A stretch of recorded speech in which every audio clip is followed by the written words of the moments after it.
नमस्कार, देवभूमि एक्सप्रेस में आपका स्वागत है। आपके साथ मैं हूं विकास सक्सेना। बुलेटिन की शुरुआत करेंगे। मुख्यमंत्री आवास पर सीएम पुष्कर सिंह धामी और केंद्रीय राज्य मंत्री प्रहलाद पटेल की बहस हुई है। इस दौरान उत्तराखंड में जल शक्ति मंत्रालय के सहयोग में चल रहे विभिन्न कार्यों पर चर्चा की गई। मुख्यमंत्री ने कहा कि जल जीवन मिशन के तहत हर घर नल और हर घर जल का लक्ष्य जल्द ही पूर्ण किया जाएगा। इसी के लिए ग्रामीण क्षेत्रों में भी मात्र 1 रुपए में और शहरी गरीबों को 100 रुपए में पानी का कनेक्शन दिया जा रहा है। वहीं केंद्रीय मंत्री प्रहलाद पटेल ने कहा कि राज्यों को हर संभव सहयोग भी दिया जाएगा।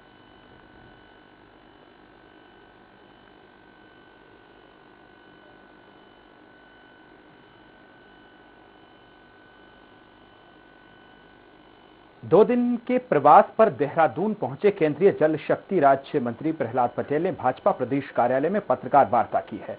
प्रहलाद पटेल ने कहा है कि मौजूदा सरकार में असंभव से दिखने वाले काम भी संभव हुए हैं। जब जल जीवन मिशन योजना लॉन्च हुई थी तब उत्तराखंड में 8% घरों में पानी के कनेक्शन थे। अब उत्तराखंड में 47% पानी के कनेक्शन हैं। जल्द ही उत्तराखंड में 100% पानी के कनेक्शन भी सभी घरों तक पहुंचाए जाएंगे। जब मैं उत्तराखंड में आया तो मैं ये अनुभव करता हूँ कि असंभव दिखने वाले काम संभव हो गए और ये प्रधानमंत्री के नेतृत्व का कमाल है। उत्तराखंड ने जो सफलता अर्जित की है जल जीवन मिशन में 15 अगस्त 2019 को जहाँ 8% घरों में पानी पहुँचता था।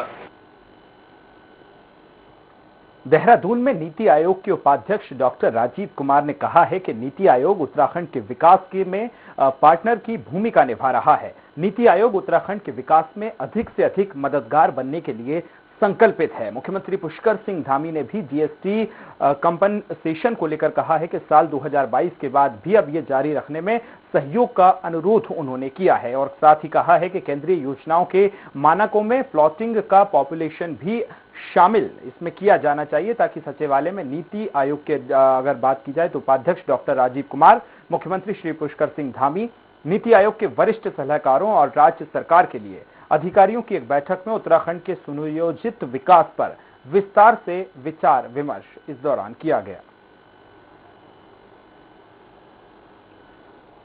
उत्तराखंड प्रदेश में जारी कांग्रेस की परिवर्तन यात्रा को फिलहाल कुछ समय का ब्रेक लग गया है। जी हां, कांग्रेस प्रदेश अध्यक्ष गणेश गोदियाल का कहना है कि प्रदेश में मौजूदा समय में और खेती और त्योहारों की व्यस्तता का ये वक्त चल रहा है। ऐसे में संगठन ने निर्णय लिया है कि कुछ समय का ब्रेक देकर परिवर्तन यात्रा के अगले चरण को अब शुरू किया जाएगा।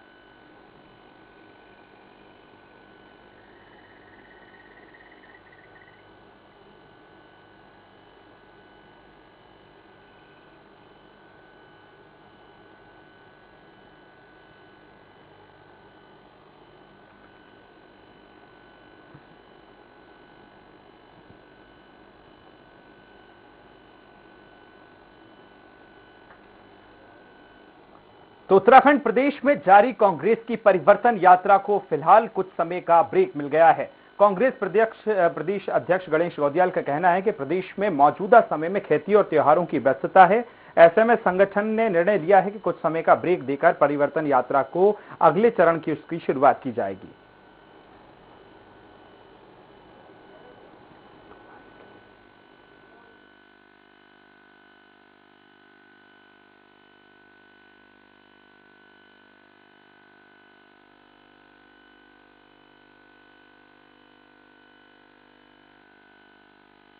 बात नहीं हुई है, लेकिन चूंकि हमारे पहाड़ी क्षेत्रों में ये खेती के काम का बहुत ऐसा दौर है कि जब सबसे ज़्यादा एंगेज रहते हैं सभी लोग खेती के कामों में, तो जरा ये खेती के काम हल्के हों और ये विवाह शादियों के जो मुहूर्त हैं ये सब शांति से संपन्न हो, उसके बाद इस पर जो है इसको शुरू करेंगे।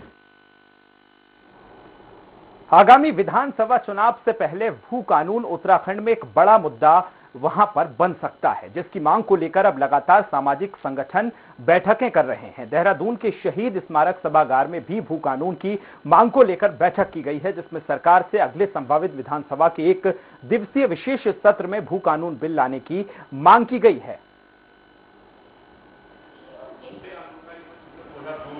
संस्थाएं और संगठन राज्य कांग्रेस से लेकर तमाम संगठन काम करेंगे। आने वाले समय में एक वृद्ध, चाहे हम उसको रैली के रूप में करें, धरने के रूप में करें, सरकार को हम दबाव देंगे और मजबूर करेंगे कि वो उस कानून को 2018 को रद्द करे और नया भू अध्यादेश जो हिमालयी तर्ज पे, हिमाचल वाली या हिमालयी तर्ज पे जो है, जो हमारे राज्य हैं उसके तर्ज पे यहाँ पे होना चाहिए।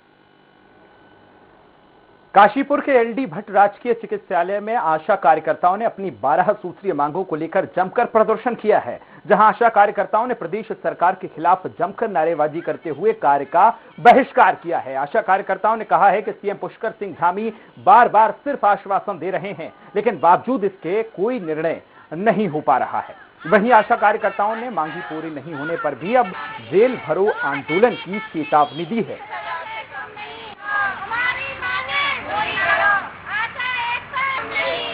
मेहनत दिखाई दे रही है, पैसा देना नहीं चाहते। अगर जो एक बात बताइए, सरकारी अधिकारी कोई भी है, हर विभाग में सबका न्यूनतम एक वेतन है, क्या आशाओं का वेतन नहीं होना चाहिए? कब तक आशाएं पैकेज पे काम करेंगी या कमीशन पे कब तक काम करेंगी? आशाओं के भी तो बच्चे हैं। तो सहमत नहीं है और अब हमारी 12 तारीख तक की और धरना है। 12 तारीख तक अगर हमारा कुछ भी नहीं करा गया तो हम लोग देहरादून जाने की तैयारी है और हम लोग देहरादून जाके देहरादून की सड़कों पे रैली निकालेंगे। वहाँ पे हमें जो भी करना पड़ेगा वो उसको हम करेंगे। वहाँ पे हमें जेल भी जाना पड़ेगा तो जाएंगे सड़कों पे। तो लक्सर में कैवेडिश टायर फैक्ट्री के कर्मचारियों की हड़ताल अब समाप्त हो गई है। गन्ना मंत्री यतीश्वरानंद और विधायक कुंवर प्रणव सिंह ने जूस पिलाकर हड़ताल समाप्त करवाई है। कंपनी प्रबंधन ने भी अब कर्मचारियों की मांगों को लेकर आश्वासन दिया है। प्रबंधन ने कहा है कि सभी कर्मचारी काम पर लौटे, उनकी सभी मांगें मानी जाएंगी। आप तो चैंपियन साहब और संजय गुप्ता जी को और प्रबंधन और जिलाधिकारी को साथ बैठाकर इन सभी के प्रोडक्शन बढ़ाएंगे और प्रोडक्शन के बढ़ते ही एक्स ग्रेशिया पेमेंट जो आपको कहा गया था कि भाई 5600 बढ़ा दो, वो हम बढ़ा के देंगे। पहले प्रोडक्शन आपको बढ़ाना पड़ेगा। बीजेपी के जल जीवन मिशन योजना पर निशाना साधते हुए कांग्रेस संगठन महामंत्री मथुरा दत्त जोशी ने कहा है कि बीजेपी हर घर नल योजना पूरी तरह से फ्लॉप हुई है। उन्होंने कहा कि बीजेपी ने हर घर नल तो पहुंचा दिए हैं, लेकिन हर घर तक जल की व्यवस्था नहीं की है, जिससे नए स्रोतों से पेयजल योजना को भी नहीं जोड़ा गया है। साथ ही जो पानी लोगों को मिल रहा है था वो भी अब मिलना बंद हो गया है, क्योंकि स्रोतों में कोई भी विकास नहीं हुआ है। साथ ही उन्होंने कहा कि यह केवल बीजेपी की पैसों की बंदरबाट है। एक आंगनबाड़ी दिखाते जिसमें पानी का कनेक्शन लगा हो और पानी उसमें कंटिन्यू आ रहा हो या लगातार पानी आ रहा हो। ये बार बार झूठ बोल रहे हैं, झूठ बोलने में माहिर हैं, जनता सब समझ रही है। और घर घर नल योजना तो इनकी कतई फ्लॉप है, कई लोगों को पानी नहीं मिल रहा है। गंगनहर कोतवाली पुलिस ने चोर गिरोह का पर्दाफाश किया है। पुलिस गिरोह के 4 आरोपियों को गिरफ्तार उन्होंने किया है, जिनकी निशानदेही पर अब पुलिस ने मौके से 10 बाइक भी जब्त की हैं। दरअसल लंबे समय से यह गिरोह बाइक चोरी कर चैन स्नैचिंग की वारदातों को अंजाम दे रहा था। पुलिस को लंबे समय से आरोपियों की तलाश थी। पुलिस का कहना है कि अभी आरोपियों से पूछताछ जारी है। पहले ये लड़के मोटरसाइकिल चोरी करते थे, उसके बाद उन मोटरसाइकिलों का यूज़ ये छिनौती या अन्य घटनाओं में करते थे। इसमें कुल 4 पकड़े गए हैं और इनसे करीब 10 बाइकें मिली हैं, तो ये बाइकें चोरी भी करते थे, आगे बेचने का भी काम करते थे। इसमें 5 घटनाएं हमारी चोरी की जो हमारे ही जनपद की हैं वो खुली हैं, और बाकी जो अन्य 5 जो मोटरसाइकिल हैं वो अन्य जनपदों से चोरी की हैं। कर्णप्रयाग में उत्तराखंड राज्य विज्ञान एवं प्रौद्योगिकी परिषद और हिमालयन एक्शन रिसर्च सेंटर के संयुक्त तत्वावधान में कार्यशाला का आयोजन किया गया है, जिसमें महिला आजीविका संवर्धन में फूड प्रोसेसिंग और प्रिजर्वेशन की भूमिका विषय पर चर्चा हुई है। कार्यशाला में हॉक के सचिव डॉक्टर महेंद्र सिंह ने बताया कि महिला आजीविका प्रोत्साहन को देखते हुए फूड प्रोसेसिंग एवं प्रिजर्वेशन पर जागरूकता और जानकारी एक महत्वपूर्ण बिंदु है। कार्यक्रम में सैकड़ों महिलाओं उत्पादकों ने भी भाग लिया है। जो इसमें ये महिलाएं नहीं कर सकती हैं, तो गांव की महिलाएं हैं, ये मेरे को बहुतों ने उस समय कहा।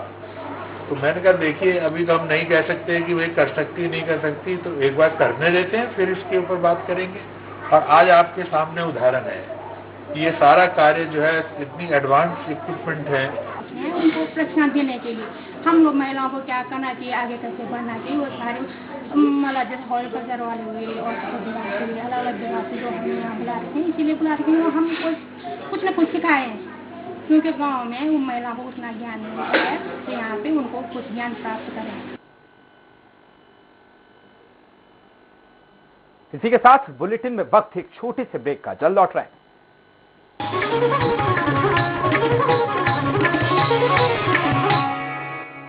दुनिया में कोरोना महामारी ने मुश्किल हालात पैदा कर दिए हैं। इस मुश्किल समय में केंद्र और राज्य सरकार हर नागरिक के प्रति अपनी योजनाओं के माध्यम से राहत पहुंचा रही है। आज उत्तराखंड राज्य में खाद्यान्न योजनाओं को पहुंचाने में प्रदेश के मुख्यमंत्री पुष्कर सिंह धामी ने कोई कसर नहीं छोड़ी है। आज सरकार अंत्योदय अन्न योजना में प्रति परिवार 35 किलो खाद्यान्न, जिसमें 13 किलो 300 ग्राम गेहूँ और 21 किलो 700 ग्राम चावल एवं प्राथमिक परिवार योजना में प्रति माह प्रति यूनिट 5 किलो खाद्यान्न, 2 किलो गेहूं एवं 3 किलो चावल का वितरण सस्ती दरों पर कर उन्हें राष्ट्रीय खाद्य सुरक्षा योजना से लाभान्वित करने का जिम्मा उठा रही है। सरकार द्वारा NFSA कार्ड धारकों को प्रधानमंत्री गरीब कल्याण अन्न योजना के अंतर्गत नवंबर तक मुफ्त 3 किलो गेहूं और 2 किलो चावल प्रति यूनिट वितरित किया जा रहा है। राष्ट्रीय खाद्य सुरक्षा के 14 लाख परिवारों के अतिरिक्त राज्य के लगभग 10 लाख राशन कार्ड धारकों को राज्य खाद्य योजना के अंतर्गत 7.5 किलो राशन, जिसमें 5 किलो गेहूं और 2.5 किलो चावल हर महीने उपलब्ध कराया जा रहा है। राज्य के लगभग 24 लाख सार्वजनिक वितरण प्रणाली के लाभार्थियों को 2 किलो चीनी प्रति कार्ड अगस्त तक वितरित की गई है। राज्य में आए प्रवासियों को वन नेशन वन राशन योजना से लाभान्वित किया जा रहा है। खाद्य सुरक्षा योजनाओं में पारदर्शिता हो और अपने अधिकार की जानकारी हर व्यक्ति को हो, इसके लिए उत्तराखंड सरकार ने हेल्पलाइन नंबर 1800-180-4188 जारी किया है। उत्तराखंड का हो रहा सर्वांगीण विकास, राज्यवासियों को मिल रहा राष्ट्रीय खाद्य सुरक्षा योजना का लाभ।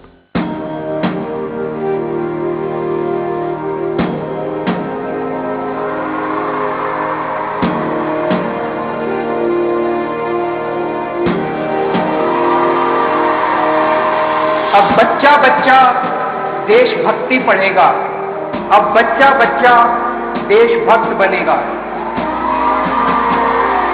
दिल्ली के स्कूलों में हमने देशभक्ति पाठ्यक्रम पढ़ाना शुरू किया है। जब हर बच्चा भारत मां का वीर सपूत बनेगा, तभी बनेगा भगत सिंह के सपनों का भारत, तभी बनेगा बाबा साहब के सपनों का भारत।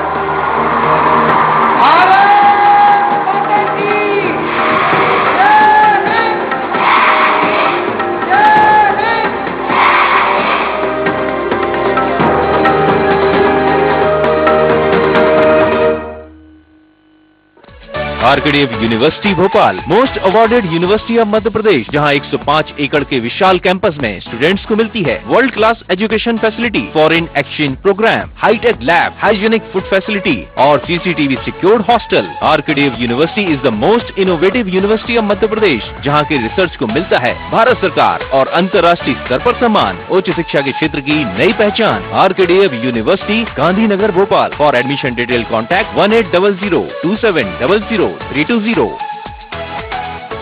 अपनाएं आयुर्वेदिक रूप मंत्रा। इसमें है क्यूकम्बर के प्योर एक्सट्रैक्ट, जो नेचुरली चेहरे को मॉइस्चराइज रखे, ताकि पिंपल्स और डेड स्किन जैसी प्रॉब्लम से मिले रिलीफ। रूप मंत्रा आयुर्वेदिक फेस वॉश, ये कोई कॉस्मेटिक नहीं, आयुर्वेदिक औषधि है। आपकी बात माननीय मुख्यमंत्री भूपेश बघेल के साथ। सुनिए लोकवाणी की 22वीं कड़ी 10 अक्टूबर को सुबह 10:30 बजे से। लोकवाणी में इस बार माननीय मुख्यमंत्री जिला स्तर पर विशेष रणनीति से विकास की नई राह विषय भाग 2 में प्रदेशवासियों से बातचीत करेंगे। छत्तीसगढ़ के सभी आकाशवाणी केंद्रों, FM रेडियो एवं क्षेत्रीय समाचार चैनलों पर। जनसंपर्क विभाग, छत्तीसगढ़ शासन द्वारा प्रसारित।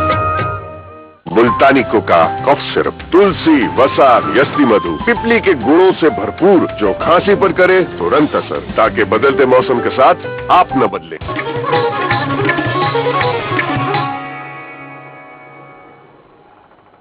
ब्रेक के बाद एक बार फिर आपका स्वागत है। हरिद्वार की जिला कारागार में नवरात्रि के तीसरे दिन माता रानी की चौकी का आयोजन किया गया। जेल अधीक्षक मनोज आर्य और ज्वालापुर व्यापार मंडल के व्यापारियों ने इस कार्यक्रम को आयोजित किया गया।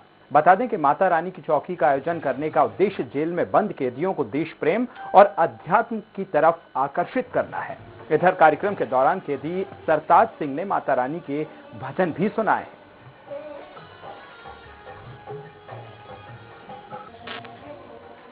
ये जो है नवरात्रि का जो इस समय पावन पर्व चल रहा है, इसी के उपलक्ष्य में जो है माता की चौकी का आयोजन व्यापार मंडल के सहयोग से किया जा रहा है। और ये प्रथम बार है जो इस कारागार में इस तरीके की चौकी का आयोजन किया जा रहा है। इसमें हमारे बाहर से कई कलाकार आए हैं जो माता के भजन सुनाएंगे। तो उत्तराखंड में इस साल बारिश ने कई जगह कहर बरपाया है।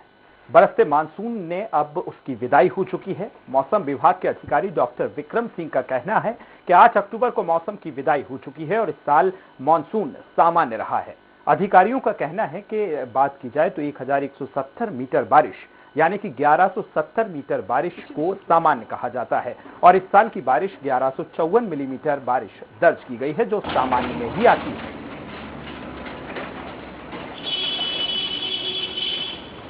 और जो मानसून था उसकी वापसी आज जो है पूरे उत्तराखंड से हो गई है। तो जो मानसून सीजन है या जो मानसून का फ्लो था वो आज से जब समाप्त हो गया उत्तराखंड में।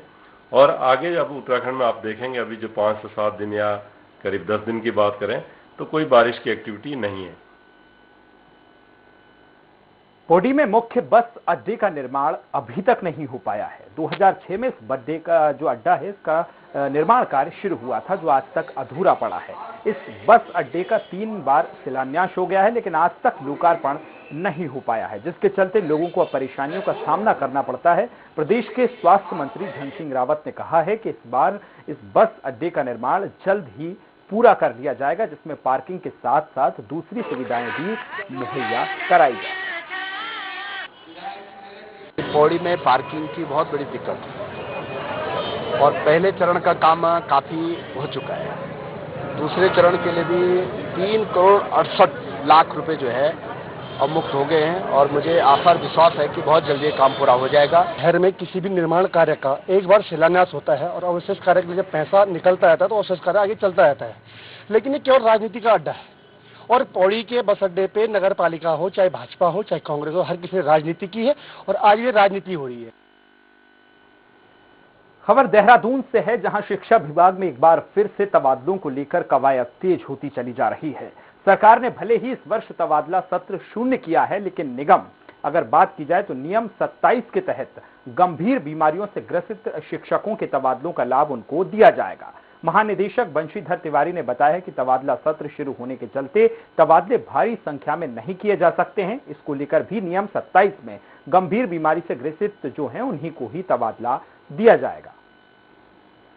देखिए, पहली बात तो यह है कि स्थानांतरण सत्र इस बार शून्य घोषित किया गया है, लेकिन जो धारा 27 के प्रकरण हैं, जो हमारे उसमें आच्छादित है बीमारियां, जो कोई कैंसर से पीड़ित है, तो उसके लिए कमेटी बनी है जो आए हुए हैं प्रकरण उनका सम्यक विचार करके और जो अधिनियम से आच्छादित होते हैं उन्हीं का हम प्रेषित करेंगे। तो इधर आईपीएल मैच में ऑनलाइन सट्टा और जुआ के खिलाफ नैनीताल पुलिस ने एक बड़ी कार्रवाई की है। इधर बात की जाए तो बनभूलपुरा पुलिस ने एसओजी की टीम ने संयुक्त कार्रवाई करते हुए 17 सटोरियों को गिरफ्तार किया है। आरोपियों से 45,000 रुपए भी बरामद किए गए हैं। आपको बता दें कि कोलकाता नाइट राइडर्स और राजस्थान रॉयल्स के बीच चल रहे मैच के दौरान ये सट्टेबाजी का काम चल रहा था। इधर पुलिस ने कार्रवाई के दौरान 8 मोबाइल भी बरामद किए हैं।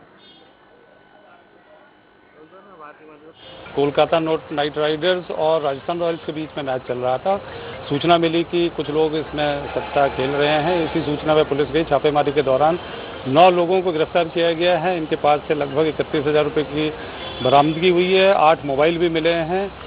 ऐप के द्वारा ये अपना उसमें सट्टा खेल रहे थे। रामनगर के रामदत्त संयुक्त चिकित्सालय प्रशासन पर एक बार फिर ये आपको बताएं कि युवक ने गंभीर आरोप लगाए हैं। युवक का आरोप है कि अस्पताल के डॉक्टर ने उसकी बेटी का ऑपरेशन करने के लिए 12,000 रुपए की मांग की है और पैसे न देने पर डॉक्टर ने उसकी बेटी को बिना इलाज के ही डिस्चार्ज करने की धमकी दी है। मामले में अस्पताल के सीएमएस डॉक्टर मणिभूषण पंत का कहना है कि अस्पताल सर्विस प्रोवाइडर से जानकारी ली जाएगी। इसके बाद जांच कर जो दोषी पाया जाएगा उनके खिलाफ कार्रवाई की जाएगी। हुई नहीं है। अब डॉक्टर आए, उन्होंने सीधा पहले तो 8 बजे की जगह वो 11 बजे आए। 11 बजे लड़की को देखा गया, लड़की से देखा जी, बोला आप कौन है? मैंने कहा खा कर। बोला जी इसको ब्लड डोनेट करना है। मैंने कहा मैं कर सकता हूँ, मैं खा करूँ, ठीक है ना सर। तो बोला 12,000 रुपये का सामान बाहर से आएगा, ठीक है ना। अब 12,000 का सामान सर मेरे रखते सर्विस प्रोवाइडर उससे बात करेंगे, बच्चे कार्रवाई अगर कोई दोषी पाया जाएगा तो कड़ी कार्रवाई करेंगे। उत्तराखंड के नैनीताल के सर्किट हाउस में आयुक्त कुमाऊं सुशील कुमार ने एक बैठक का आयोजन किया है। इस बैठक में जमरानी बांध परियोजना पर चर्चा की गई। आयुक्त ने कहा कि जमरानी बांध परियोजना में जो गांव डूब क्षेत्र में आ रहे हैं उन गांव के लोगों को पर्याप्त मुआवजा दिया जाएगा और सभी लोगों को दूसरी जगह शिफ्ट भी किया जाएगा। परियोजना मामले में 1 सप्ताह का अधिकारियों को टारगेट दिया गया है और मामले में आयुक्त के सामने रखने की बात भी की गई है।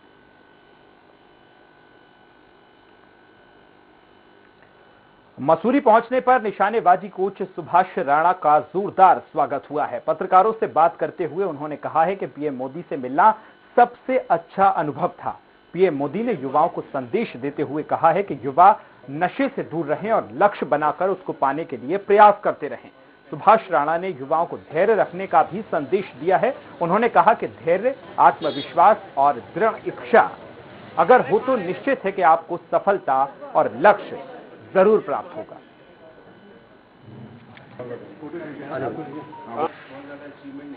और देशवासियों के लिए यही संदेश देना चाहूँगा, खासतौर पे युवाओं के लिए, क्योंकि मैं युवाओं को कहीं ना कहीं रिप्रेजेंट करता हूँ। तो उनके लिए ये 2 चीज़ें हैं। एक तो नशे से दूर रहें, अगर दूर नहीं रह सकते हैं तो देशभक्ति का नशा पालें, जो कि हर जगह काम आएगा। और दूसरा, थोड़ा सा मतलब धैर्य दें। हमारे युवा क्या है, एक काम पकड़ेंगे, वो नहीं होगा तो दूसरी तरफ चले जाएंगे, वो नहीं होगा तीसरी तरफ। तो उनको एक ये और संदेश देना चाहूँगा, कोई भी काम करते हैं थोड़ा सा धैर्य रखें। हरिद्वार में आजादी के अमृत महोत्सव कार्यक्रम के तहत विधिक जागरूकता कार्यक्रम चलाया जा रहा है, जिसके तहत विभिन्न स्कूलों और दूसरी संस्थाओं में जाकर विधिक कार्यकर्ता प्राधिकरण की सेवाओं के बारे में लोगों को जागरूक कर रहे हैं। प्राधिकरण के सचिव अभय सिंह ने प्रेस कॉन्फ्रेंस करते हुए बताया कि ये कार्यक्रम 14 नवंबर तक चलाया जाएगा, जिसमें लोगों को विधिक सेवा प्राधिकरण की सेवाओं और उनके कानूनी अधिकारों के बारे में जानकारी दी जाएगी। 14 नवंबर तक हम पूरे उत्तराखंड में एक विधिक साक्षरता अभियान चला रहे हैं। उसी के तहत जनपद हरिद्वार में भी प्रत्येक गांव में, शहरों में प्राविधिक कार्यकर्ताओं के सहयोग से और प्रशासन के समन्वय के साथ हम विधिक साक्षरता अभियान चला रहे हैं। और इसी के साथ इस बुलेटिन में फिलहाल इतना ही। बने रहिए स्वराज एक्सप्रेस के साथ। नमस्कार।